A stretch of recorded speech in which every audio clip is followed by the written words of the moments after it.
ஹே people, நான் உங்கள் சஞ்சய் சந்துரு. நம்ம பிரீஸ் எலிமினேட் பேஜுக்காக ரொம்ப நாள் கழிச்சு நம்ம ஊர் டிஷ்ஷஸ்லாம் பார்க்க போகிறோம்.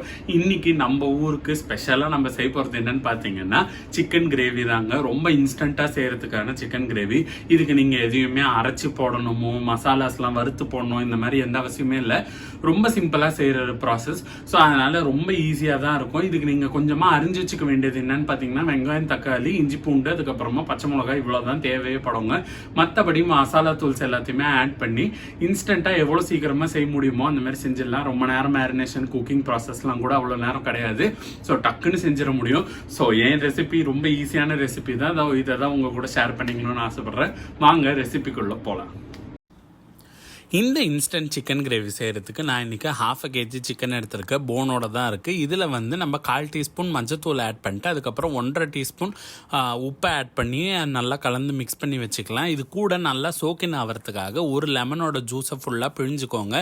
பிழிஞ்சிட்டு நல்லா மிக்ஸ் பண்ணி மேரினேட் பண்ணி வச்சிங்கன்னா தான் அது ஃப்ளேவர் எல்லாமே நல்லா அப்சர்வ் ஆகி சூப்பராக இருக்கும். ஸோ இதை நம்ம ரொம்ப நேரம் ரெஸ்ட் பண்ணணும்லாம் அவசியமே இல்லைங்க. இது நம்ம மீதி இந்த மசாலா எல்லாம் குக் பண்ணுற டைமுக்குள்ளவே இது நல்லாவே மேரினேட் ஆகிடும். ஸோ நீங்கள் இன்ஸ்டண்ட்டாக இதுக்கப்புறமா நம்ம இந்த கிரேவி செய்கிறதுக்காக போயிடலாங்க. ஸோ இதை நல்லா மிக்ஸ் பண்ணி ஒரு ஓரமாக கவர் பொடினையும் எடுத்து வச்சுருங்க. ஸோ அது நல்லா சோக்கின் ஆகட்டும். இதுக்கப்புறமா ஒரு கடாயில் ஒரு 1.5 டேபிள் ஸ்பூன் அளவுக்கு நம்ம நெய் சேர்த்துக்க போகிறோம். உங்ககிட்ட பட்டர் இருந்தால் கூட பட்டர் ஆட் பண்ணிக்கலாம். நான் ரெண்டுமே ஒரே ஃப்ளேவர் தான் தரும். ஸோ நெய்யில் பட்டர் 1.5 டேபிள் ஸ்பூன் ஆட் பண்ணிட்டு 1 டேபிள் ஸ்பூன் நார்மலாக குக்கிங் ஆயில் ஆட் பண்ணிக்கோங்க. இப்போ இதில் நம்ம அரிஞ்சு வச்சுருக்கிற ஒரு பெரிய சைஸ் வெங்காயத்தை நல்லா சாப் பண்ணி வச்சுருக்கோம். ஸோ இதை ஆட் பண்ணிக்க போகிறோம். ஸோ இதை ஆட் பண்ணி நல்லா வதக்கிக்கோங்க. ரொம்ப நேரம் வதக்கணும்னு கூட அவசியம் இல்லை. கொஞ்சம் அந்த கிளாசி டெக்ஸ்சர் வந்ததுக்கு அப்புறமா பூண்டு ஒரு 1.5 டீஸ்பூன் நல்லா சாப் பண்ண கார்லிக் ஆட் பண்ணிக்கோங்க. ஸோ இதுக்கப்புறம் இஞ்சியும் சாப் பண்ணி தான் போடணும். பட் அதை நீங்கள் போட்டிங்கன்னா பெருசாக சாப்பிடும் போது வருன்றதுனால ஒரு இன்ச் ஜிஞ்சரை நல்லா தோல்லாம் சீவி க்ளீன் பண்ணிவிட்டு இதை கிரேட்டர் வச்சு நல்லா கிரேட் பண்ணி வச்சுக்கோங்க. ஸோ தட் அது சின்ன பீசஸாக போயிடும். ஸோ நமக்கு சாப்பிடும் போது எந்த ஒரு டிஸ்டர்பன்ஸும் இருக்காது. ஸோ நல்லா இது கிரேட் பண்ணி மிக்ஸ் பண்ணிவிட்டு இதுக்கப்புறமா 1 டீஸ்பூன் சால்ட் ஆட் பண்ணிட்டு அதுக்கப்புறமா நம்ம மசாலா தூள்ஸ் தான் சேர்க்க போகிறோம். So 1 teaspoon garam masala, 1/4 teaspoon மஞ்சத்தூள், 1 டீஸ்பூன் கொரியாண்டர் பவுடர், அதுக்கப்புறமா 2.5 டீஸ்பூன் நம்ம சில்லி பவுடர் ஆட் பண்ணிக்க போகிறோம். காஷ்மீரி சில்லி ஆட் பண்ணுறீங்கனாலும் சரி, நார்மல் சில்லி பவுடர்னாலும் சரி. ஏன்னா இது ரொம்ப காரம்லாம் தெரியாது. இதுக்கப்புறம் நம்ம கடைசியாக பச்சை மிளகா வேறு போடுவோம். ஸோ எல்லாத்தோட காரமும் உங்களுக்கு கரெக்டாக இருக்கும். நல்லா ஸ்பைஸியாக இருந்தால் தான் இது கூட வச்சு சாப்பிடும்போது சூப்பராக இருக்குங்க.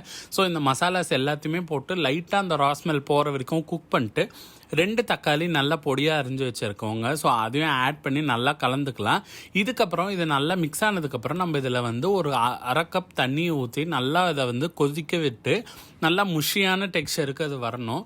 ஸோ அந்த தக்காளி எல்லாம் நல்லா குக் ஆகி நல்லா ஒரு கிரேவி மாதிரி வர்ற வரைக்கும் குக் பண்ண போகிறோங்க. ஸோ அதனால் எல்லாத்தையுமே போட்டு ஒரு தட்டை போட்டு மூடி வச்சு குக் பண்ணிங்கன்னா ஒரு 2 to 4 மினிட்ஸ்லேயே குக் ஆகிடும். ஸோ அந்த தண்ணி எல்லாமே கொஞ்சம் எவாப்ரேட் ஆகி ஸோ சூப்பராக கிரேவி மாதிரி வந்துடும்.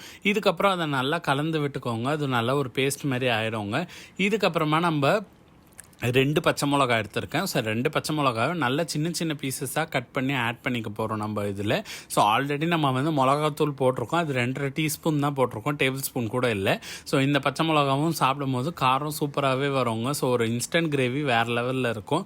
இதுக்கப்புறமா நம்ம மேரினேட் பண்ணது அதுக்குள்ளே ஊறிட்டுருக்கோங்க. ஸோ அந்த ஜூஸஸோடு ஆட் பண்ணிக்கோங்க. ஏன்னா நம்ம லெமன் ஜூஸ் தான் சேர்த்துருக்கோம். ஸோ அதோட சேர்த்து நம்ம எடுத்து வச்சுருக்க சிக்கனை நல்லா மிக்ஸ் பண்ணிக்கோங்க. நம்ம அதுலேயுமே சால்ட் போட்டிருக்கிறதுனால இதில் கொஞ்சமாக தான் நான் ஆட் பண்ணியிருக்கேன். ஸோ இது உங்களுக்கு தேவைக்கேற்ப நீங்கள் சால்ட் டேஸ்ட் பண்ணி பார்த்துக்கோங்க. நான் சொன்ன மெஷர்மெண்ட் போட்டிங்கனாலே உங்களுக்கு கரெக்டாக இருக்கும்.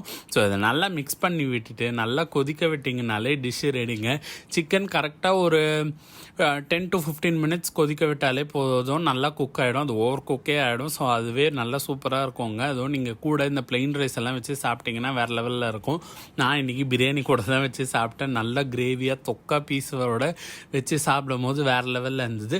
ஸோ நெக்ஸ்ட் டைம் வீட்டுக்கு இன்ஸ்டண்ட்டாக நீங்கள் சிக்கன் கிரேவி செய்யணுன்னா மறக்காமல் இந்த ரெசிபியை நோட் பண்ணி வச்சு இன்க்ரீடியன்ஸ் எல்லாம் கரெக்டாக ஆட் பண்ணி ஸ்டெப்ஸ் எல்லாம் கரெக்டாக ஃபாலோ பண்ணி செஞ்சிங்கன்னா வேறு லெவலில் டிஷ் வருவாங்க. மேலே கடைசியாக கொத்தமல்லி தூவி சர்வ் பண்ணிடுங்க. அவ்வளோதான் இந்த டிஷ்ஷு. பார்த்தீங்களா அவுட்புட் வேறு லெவலில் வந்திருக்கு, நல்லா காரசாரமாக வந்திருக்கு. இதில் ரொம்பலாம் ப்ராசஸ் இல்லை. மேலே கடைசியாக நீங்கள் வந்து பெப்பர் பவுடர் போட்டுட்டு அதுக்கப்புறம் கொரியாண்டர் போட்டிங்கன்னா டிஷ் முடிஞ்சிடும். நான் ஆல்ரெடி கொஞ்சம் ஸ்பைசியாக இருக்கிறதுனால நான் அதெல்லாம் எதுவுமே ஆட் பண்ணல. இது நீங்கள் பிளெயின் கீ ரைஸ், தோசை, பரோட்டா இந்த மாதிரி எது கூட வேணால் வச்சு சாப்பிட்லாங்க, அவ்வளோ சூப்பராக இருக்கும். ஸோ நமக்கு அழகாக ரெடி ஆயிடுச்சு, ஃப்ரெஷ்ஷாக, அதுவும் ரொம்ப சீக்கிரமாக முடிஞ்சிருச்சு ப்ராசஸ். ஸோ எப்படி இருக்குன்னு டேஸ்ட் பண்ணி பார்ப்போம்.